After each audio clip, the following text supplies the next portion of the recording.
In the summer of 1518, the city of Strasbourg, located in the Holy Roman Empire, became the epicenter of one of history's most inexplicable and terrifying events. This was a time of hardship, famine and disease stalked the land, and fear gripped the hearts of the people. Yet, amidst these grim conditions, a phenomenon both surreal and deadly unfolded. This is the story of the dancing plague, a mystery that continues to baffle scholars, scientists, and historians over 500 years later. To understand the events of 1518, we must first understand the world in which they occurred. Strasbourg, a prominent city in the Alsace region, was a hub of commerce and culture. Yet, in 1518, it was a city on the brink of collapse. Famine had ravaged the region for years, with poor harvests and skyrocketing grain prices leaving many to starve. Diseases such as the plague and smallpox were an ever-present threat. And as if that weren't enough, the church's grip on daily life filled many with a deep sense of guilt and fear of divine punishment. The people of Strasbourg lived under constant pressure, physical, emotional, and spiritual. It was a perfect storm for something extraordinary to happen. It began, as many historical mysteries do, with a single person. Frau Troffea, an ordinary woman by all accounts, became the unlikely harbinger of the strange events to come. On a warm July day, she stepped into the streets of Strasbourg and began to dance. Her movements were not graceful, but erratic, as though her body moved against her will. At first, her neighbors laughed, thinking it was some strange joke or an act of defiance. But as the hours turned into days, their amusement turned to concern. Frau Troffea danced relentlessly, stopping only when sheer exhaustion forced her to collapse, only to resume her dance after brief moments of rest. By the end of the week, others had joined her. At first, it was just a handful, but soon dozens were dancing uncontrollably in the streets. It was as if the plague had a mind of its own, choosing its victims indiscriminately. Men, women, and even children fell under its spell. By the end of the month, the number of dancers had swelled to hundreds. This was no joyful celebration. The dancers were in agony, their faces contorted in pain. Many danced until their feet bled, collapsing from sheer exhaustion. Some even danced to their deaths. The city was in chaos, and the authorities were desperate for answers. The physicians of the time were baffled. They dismissed supernatural explanations, such as witchcraft or possession, and instead turned to the theory of hot blood, an imbalance in the body's humors. Their prescription? More dancing. Believing that the dancers needed to expel the fever from their bodies, the city erected stages and hired musicians to keep the afflicted dancing. But instead of curing the plague, this intervention only seemed to make it worse. The epidemic spiraled out of control. By September, the dancing plague had mysteriously ended as abruptly as it began. The survivors were left traumatized, and many never fully recovered. The city tried to move on, but the memory of that summer lingered like a dark shadow over Strasbourg. In the years that followed, the dancing plague was spoken of in hushed tones, a cautionary tale of divine wrath, or perhaps a warning about the fragility of the human mind. Centuries later, the mystery of the dancing plague continues to fascinate and perplex. Modern scientists and historians have proposed several theories. One of the most popular is ergot poisoning, a hallucinogenic mold that grows on damp rye. Ergot can cause convulsions, hallucinations, and other symptoms similar to those observed in the dancers. Others believe it was a case of mass psychogenic illness, brought on by the extreme stress and hardships faced by the people of Strasbourg. The theory suggests that the dancing was a psychological response to the collective trauma of famine and disease. But not everyone is convinced. Some suggest supernatural causes, such as divine punishment or curses, while others see it as a form of social rebellion against the oppressive conditions of the time. The dancing plague of 1518 serves as a chilling reminder of how external pressures can manifest in strange and unexpected ways. Could something similar happen in our modern world? Some experts believe it's possible, especially in times of collective stress or fear. The truth behind the dancing plague may never be fully understood. But one thing is certain, it remains one of history's most haunting and enduring mysteries. What would you have done if you had lived in Strasbourg that summer? Would you have been a helpless onlooker, or would you have joined the dance? Let us know your thoughts in the comments below. And don't forget to like, share, and subscribe for more stories that blur the line between fact and fiction. In 1803, the peaceful shores of Hitachi province in Japan bore witness to an enigma that has puzzled humanity for over 2 centuries. A peculiar vessel, unlike anything seen before, drifted ashore. Inside, a woman of strange appearance and speech guarded a small, mysterious box. Who was she? Where did she come from? And what secrets did her vessel hold? This is the story of the Utsuro-bune, a tale that blurs the lines between history, legend, and the unexplained. The year was 1803, during Japan's Edo period, a time of isolation and strict borders. On February 22, local fishermen in Hitachi province spotted an unusual object bobbing in the water. Curiosity drove them closer, only to find a circular vessel unlike anything they had ever seen. This hollow ship, or Utsuro-bune in Japanese, measured about 3.3 meters in diameter and was crafted from wood and metal. Its shape resembled an incense burner, and its interior was decorated with inscriptions in an unknown language. Inside the vessel was something, or rather, someone, truly extraordinary, a young woman with pale skin, fiery red hair, and attire made of unfamiliar materials. Clutching a small, ornate box, she remained silent, her language unintelligible to the locals. Her very presence raised more questions than answers. The woman's appearance was as baffling as the vessel she arrived in. Descriptions from the time paint a vivid picture. She was between 18 and 20 years old, her hair dyed a reddish hue and styled in ways unknown to the locals. Her clothing, made of exotic fabrics, suggested she hailed from a distant land, or perhaps, somewhere even stranger. No one could decipher her language. The words she spoke were unlike anything known in Japan at the time. Equally perplexing was her attachment to the small box she carried. She refused to part with it, shielding it from prying eyes. What secrets did it hold? Why was it so important to her? The fishermen were left with an impossible decision. Unable to understand her or the purpose of her journey, they eventually chose to push the Utsuro-bune back into the sea, allowing it to drift away. Was this an act of mercy, or one of fear? The Utsuro-bune itself is a mystery as captivating as the woman it carried. Historical texts describe it as a blend of wood and metal, adorned with symbols that defied interpretation. Its circular design and metallic edges have led to endless speculation. The descriptions of the Utsuro-bune are strikingly unique for its time. Some suggest it could have been an early form of a submarine or a sophisticated maritime vessel. Others draw parallels to modern UFO sightings, citing its shape and cryptic inscriptions as evidence of extraterrestrial origins. Was the Utsuro-bune an advanced piece of human craftsmanship? Or was it something far beyond our understanding, perhaps a visitor from another world? Over the centuries, scholars, historians, and enthusiasts have proposed countless theories to explain the Utsuro-bune. One theory suggests that the woman and her vessel originated from a foreign land, possibly Europe or Russia. Her unusual appearance and language could indicate she was a castaway, carried to Japan's shores by the ocean currents. However, this doesn't explain the vessel's unique design or the cryptic symbols found inside. Others believe the Utsuro-bune was an extraterrestrial craft, and the woman an alien visitor. The vessel's advanced design, its metallic components, and the strange language all lend credence to this possibility, at least for those open to the idea of life beyond Earth. Some argue that the Utsuro-bune story is a piece of folklore, symbolic of Japan's isolation during the Edo period. In this interpretation, the woman represents the fear, or fascination, of the unknown world beyond Japan's borders. And then, there's the time traveler theory. Could the woman have been from the future, her vessel a machine capable of transcending time? While purely speculative, this idea has captured the imagination of countless storytellers. The tale of the Utsuro-bune has left an indelible mark on Japanese culture and beyond.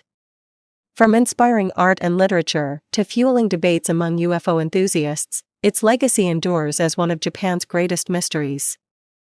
In the end, the story of the Utsuro-bune is more than just a mystery, it's a window into humanity's endless fascination with the unknown. The Utsuro-bune reminds us that the world is full of stories that defy explanation.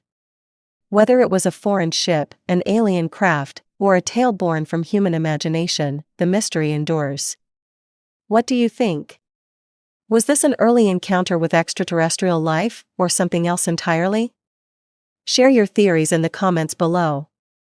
Thank you for joining us on this journey into the unknown. Don't forget to like, subscribe, and hit the bell icon for more fascinating mysteries. Until next time, keep wondering. In the heart of Florida lies the Coral Castle, a stunning structure built by a single man, Edward Leedskalnin, who weighed just 100 pounds. This modern-day enigma has baffled engineers and historians alike. Constructed in the 1920s, it features massive coral blocks, some weighing over 30 tons, yet Leedskalnin moved them with apparent ease. How did he do it? Some say he harnessed the power of magnetism, while others believe he used simple machines and leverage. What's even more intriguing is the love story behind it. Leedskalnin built this castle for his lost love, a 16-year-old girl who jilted him. Each stone tells a tale of heartbreak and obsession. The precision of the carvings and the alignment with celestial bodies suggest a deeper knowledge of engineering and astronomy. Today, Coral Castle stands not just as a monument of stone, but as a testament to human ingenuity and the mysteries of the heart. In Homestead, Florida, stands one of the most baffling architectural wonders of the modern world, the Coral Castle. Built by one man, Edward Leedskalnin, this intricate structure of colossal coral stones has puzzled engineers, scientists, and curious visitors for decades. How could one man, standing just 5 feet tall and weighing barely 100 pounds, construct such a massive and intricate creation? Edward claimed he had uncovered the secrets of the ancient pyramids, but he took those secrets to his grave, leaving behind a monument shrouded in mystery. Edward's story begins in Latvia in 1887. As a young man, he fell deeply in love with a woman he called his Sweet 16. Tragically, she broke off their engagement just before their wedding, leaving Edward heartbroken. In the wake of his despair, he emigrated to the United States and eventually settled in Florida, where he began work on the Coral Castle, a labor of love and devotion to his lost sweetheart. The Coral Castle, however, is no ordinary monument. Constructed entirely of oolite limestone, often mistakenly referred to as coral, some of its stones weigh as much as 30 tons. Yet Edward worked alone, without the use of modern machinery. Witnesses described him working only at night, in complete secrecy, and many locals claim they never saw him actually moving the stones. One of the castle's most impressive features is the 9-ton revolving gate. Perfectly balanced, it once swung open with the lightest touch. How Edward managed to achieve this level of precision remains unknown, especially considering the rudimentary tools he reportedly used. Today, even with modern technology, recreating such a feat would be a challenge. Edward's methods have sparked countless theories. Some believe he used simple tools and an unparalleled understanding of physics. Others suggest he tapped into magnetic or gravitational forces, pointing to Edward's cryptic statements about discovering the secrets of the pyramids. He never explained his process, leaving behind only a series of puzzling pamphlets filled with diagrams and vague explanations. The Coral Castle isn't just a testament to Edward's engineering genius, it's also a place filled with symbols and mysteries. A giant stone sundial marks the passage of time, while celestial carvings suggest a deep knowledge of astronomy. The site's layout seems deliberate, perhaps even imbued with hidden meaning. Was Edward attempting to convey a message? Or was this simply a reflection of his inner world, a blend of heartbreak, determination, and genius? Visitors to the Coral Castle often describe a sense of wonder and curiosity. How did Edward move these massive stones? Why did he dedicate his life to this solitary project? And what secrets did he take with him when he passed away in 1951? The Coral Castle remains an enduring enigma. It stands as both a monument to unrequited love and a challenge to our understanding of what one person can achieve. Edward Leedskalnin may be gone, but his creation continues to inspire awe, inviting us to ponder the mysteries of human potential and the secrets of the universe. Perhaps the true magic of the Coral Castle lies not in how it was built, but in the questions it leaves us asking. Sometimes, the most profound mysteries are the ones we'll never solve. On the morning of December 1, 1948, the quiet sands of Somerton Beach in Adelaide, Australia, became the stage for one of the greatest mysteries of the 20th century. A man, dressed immaculately in a suit and tie, was found slumped against a seawall. His shoes were polished, his hair neatly combed. Yet, this man carried no identification, no name. His story would leave behind more questions than answers, a puzzle that still baffles the world today. This is the story of the Somerton Man, a man who has come to symbolize one of the strangest enigmas in forensic history. Who was he? Why was he there? And why has no one come forward to claim him, even after more than 7 decades? It began with a morning walk. A pair of locals strolling along Somerton Beach spotted a man slumped against a seawall. At first glance, he appeared to be sleeping. His head was tilted back, his legs stretched out, his arms resting by his sides. But something was off. When approached, the man did not stir. The police were called, and soon, it became clear, this was no ordinary death. The man appeared to have taken great care in his appearance. His shoes were recently polished, his hair meticulously combed. Yet, there was no wallet, no identification, not even a name sewn into his clothing. Even more bizarrely, the labels on all of his garments had been removed, a clear sign that someone wanted to erase his identity. News of the mysterious man spread quickly through Adelaide. Who was he? Why had he come to this quiet beach? And most importantly, how did he die? The autopsy revealed little about the man's death. There were no signs of trauma, no indications of violence. However, the medical examiner noted something unusual. The man's spleen was 3 times its normal size, and his liver showed signs of congestion. These symptoms pointed to poisoning, yet no traces of poison were found in his system. It was as if the man had simply stopped living. The lack of evidence was maddening. Without a clear cause of death, speculation ran wild. Was it a natural death, perhaps from a rare illness? Or was it something far more sinister, a calculated murder designed to leave no trace? 2 weeks later, investigators found the first major clue. Sewn into a hidden pocket in the man's trousers was a small, rolled-up piece of paper. On it were 2 words, tamam shud. Translated from Persian, tamam shud means ended or finished.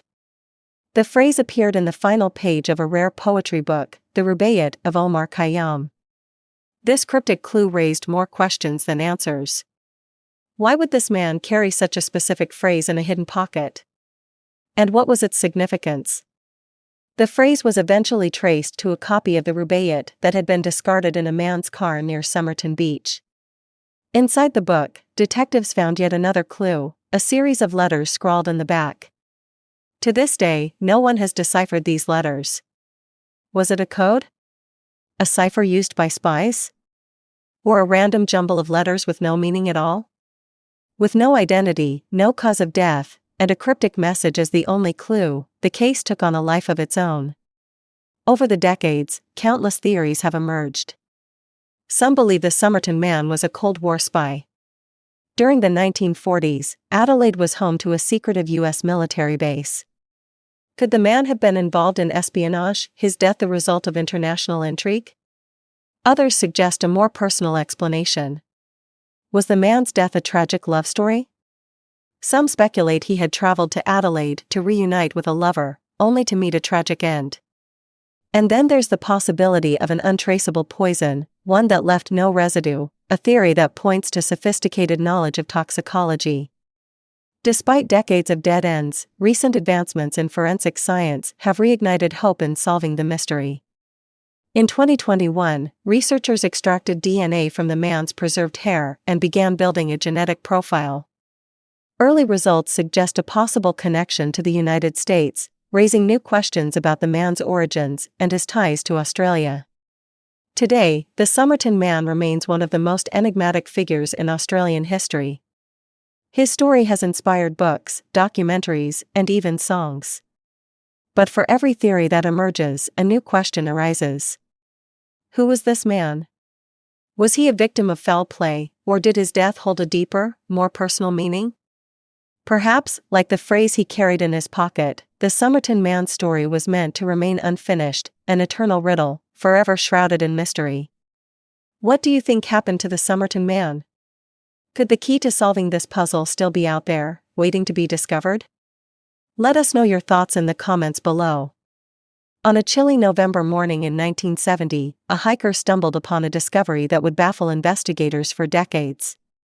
In Norway's Isdal, also known as Death Valley, lay the charred remains of an unidentified woman. Her body was surrounded by peculiar clues, bottles of gasoline, mysterious labels stripped from clothing, and coded notes. Who was this enigmatic woman?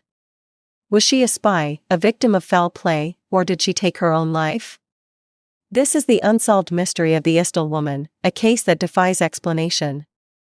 It was November 29, 1970, when the Isdal woman was discovered by a man hiking with his daughters. Her body was partially burned, and investigators noted that her wrists were positioned oddly, almost as if in a defensive posture. Close to her, they found strange items, a pair of boots, a burned passport, and empty bottles that once held gasoline. The labels had been meticulously removed from her clothing, and no identifying documents were found. The autopsy revealed a chilling detail: the woman had ingested 50 to 70 fentanyl pills, a potent sedative. But if this was a suicide, why the gasoline? Why the elaborate erasure of her identity? In the days that followed, more questions emerged. Inside 2 suitcases left at the Bergen railway station, investigators discovered wigs, eyeglasses without prescriptions, and clothing, all with the labels removed. Even stranger were the cryptic notes written in a code that baffled investigators. Eventually, the code was cracked, revealing a list of locations and dates. It appeared the woman had been traveling extensively throughout Europe. She had checked into multiple hotels under various aliases, including Fenella Lorch and Claudia Tielt. Each time, she claimed to be from different countries. But why was she moving from city to city, adopting new identities along the way? The Isdal woman's case captured the public's imagination, leading to a storm of theories. Some believed she was a Cold War spy, moving covertly across borders. The 1970s were rife with espionage, and Norway's proximity to Russia made it a hotspot for intelligence activity. Others suggested she was involved in illicit activities, perhaps a smuggler or part of an underground network.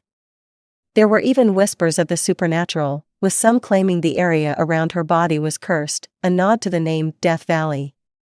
The spy theory gained traction when it was revealed that the Isdal woman often asked for rooms with balconies overlooking the city, a common tactic used by spies to transmit or receive signals. Her aliases, too, seemed carefully crafted, with slight linguistic variations, to avoid suspicion. Furthermore, her travel patterns coincided with locations of military significance, leading some to speculate she was gathering intelligence. But if she was a spy, who was she working for? And why was her death staged in such a bizarre manner? Despite extensive efforts, the Isdal woman's true identity remains unknown. A forensic reconstruction of her face provided the public with an idea of what she might have looked like, but no one came forward to claim her. Her dental records suggested she had undergone unique procedures in Eastern Europe, adding another layer of intrigue. In recent years, advances in forensic science have allowed experts to extract isotopes from her teeth, which revealed she likely spent time in Central Europe during her childhood. This new information narrowed down her possible origins, but failed to provide a definitive answer. To this day, the Isdal woman's case remains unsolved. Was she a spy caught in the crosshairs of international intrigue? A victim of a tragic personal struggle? Or something else entirely? Each clue, from the coded notes to the wigs and aliases, paints a picture of a life shrouded in mystery. Yet, none of it brings us closer to the truth. Some mysteries are destined to remain unsolved, their secrets buried with those who lived them. The Isdal woman's story is a haunting reminder of the unknown, a puzzle with too many pieces missing. Until we uncover the truth, her story lingers, a ghost of the past echoing into the present. In the heart of Scotland lies a bridge cloaked in mystery and tragedy, a bridge where an unsettling phenomenon has baffled scientists, locals, and paranormal enthusiasts for decades. Welcome to the Overtown Bridge, a place many now call the Dog Suicide Bridge. What dark force lurks here?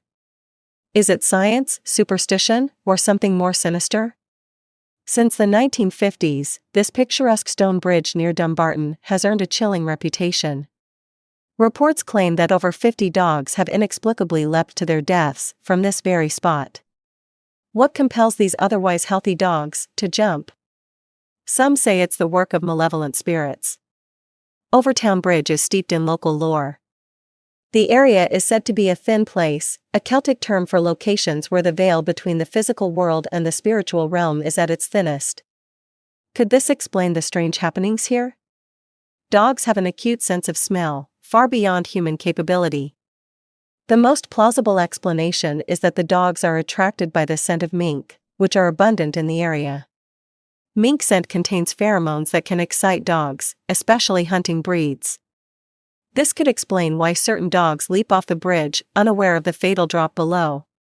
Science offers a logical explanation, but it doesn't account for the eerie consistency. Why always the same spot on the bridge? And why have some owners described their dogs as being in a trance-like state before jumping? Overtown Bridge is adjacent to Overtown House, which has its own share of ghost stories. Some believe the spirit of the White Lady of Overtown, a grieving widow, haunts the grounds. Could her restless energy influence the animals? While there's no definitive proof of paranormal activity, the stories persist, adding a chilling layer to the bridge's already dark history. My dog just froze on the bridge, then bolted straight for the edge. It was like he wasn't himself. Thankfully, I managed to grab him just in time. Stories like these are common, with some owners left shaken and seeking answers for what they witnessed. The Overtown Bridge continues to hold its secrets tightly. Whether it's the pull of nature, the whispers of the paranormal, or a tragic coincidence, one thing is certain: this bridge is unlike any other. What do you think? Is the mystery of Overtown Bridge a case of science or the supernatural? Let us know your thoughts in the comments below. And don't forget to like, subscribe, and join us next time as we explore another unsolved mystery. In the rugged heart of the Arizona desert lies a land steeped in legend, a land where jagged peaks and endless skies conceal a mystery that has captured imaginations for generations. This is the tale of the lost Dutchman's gold mine, one of the most enduring legends in American history. A treasure hidden within these mountains, or perhaps a story spun to distract and deceive. The legend begins in the 19th century, with a man named Jacob Waltz, known to history as the Dutchman. But was Waltz truly the keeper of a golden secret, or merely a shadowy figure whose story has been embellished over time? Jacob Waltz was not Dutch at all, but a German immigrant who arrived in the United States during the mid-1800s. Like many of his contemporaries, he was lured westward by the promise of riches during the gold rush. But unlike most, Waltz's story didn't end in disappointment, it ended in mystery. Little is known about Waltz's early years in Arizona, but by the 1870s, he was said to have discovered something extraordinary, a hidden gold mine of unparalleled richness. According to legend, Waltz kept the location of this mine a closely guarded secret, sharing it with no one. In 1891, Waltz fell gravely ill and was taken in by a local woman named Julia Thomas. As he lay dying, Waltz reportedly revealed the location of his gold mine, drawing a crude map and describing landmarks such as Weaver's Needle, a prominent spire in the Superstition Mountains. But the details were cryptic, and Julia Thomas's subsequent attempts to locate the mine were unsuccessful. The treasure remained hidden, and so began a frenzy of speculation and exploration that continues to this day. The Superstition Mountains, named for the eerie legends that surround them, have long been a source of mystery. To the indigenous Pima and Apache peoples, these mountains were sacred and dangerous. They spoke of spirits that guarded the land and warned against venturing too far into the wilderness. The superstitions are a harsh and unforgiving landscape. It's easy to get lost, and the weather can turn deadly in an instant. But for treasure hunters, the promise of gold has always outweighed the risks. Over the years, countless people have ventured into these mountains in search of the lost Dutchman's gold mine. Some have returned empty-handed, others have disappeared without a trace, and a few have met tragic ends. The curse of the lost Dutchman is a recurring theme in its legend. Could this treasure be guarded by something more than natural dangers? Or is the gold itself the source of the misfortune? The clues left by Jacob Waltz have been dissected and debated for over a century. Among the most famous is his mention of Weaver's Needle, a towering rock formation that many believe is key to finding the mine. Waltz also described specific landmarks: a shaded canyon, a hidden spring, and a rock shaped like a heart. But these descriptions are vague and could apply to many locations within the vast superstition range. Some treasure hunters claim to have found additional clues: ancient Spanish carvings, buried artifacts, and mysterious markings on rocks. Could these be signs of the mine, or merely relics from other adventurers? There's no doubt that the Superstition Mountains are rich in mineral deposits. But whether there's a vein of gold as rich as the legend suggests is another question entirely. The search for the lost Dutchman's gold mine has come at a cost. Over the decades, many treasure hunters have lost their lives in the mountains. Some succumb to the elements, others to accidents, and a few under circumstances that remain unexplained. We've had cases where experienced hikers vanished without a trace. It's easy to get disoriented out here, but there are also stories of foul play, of treasure hunters turning on each other in their quest for gold. One of the most infamous cases is that of Adolf Ruth, a prospector who disappeared in 1931. His skull was later found with a bullet hole, sparking rumors of murder. Did Ruth come too close to finding the mine, or was he simply the victim of bad luck?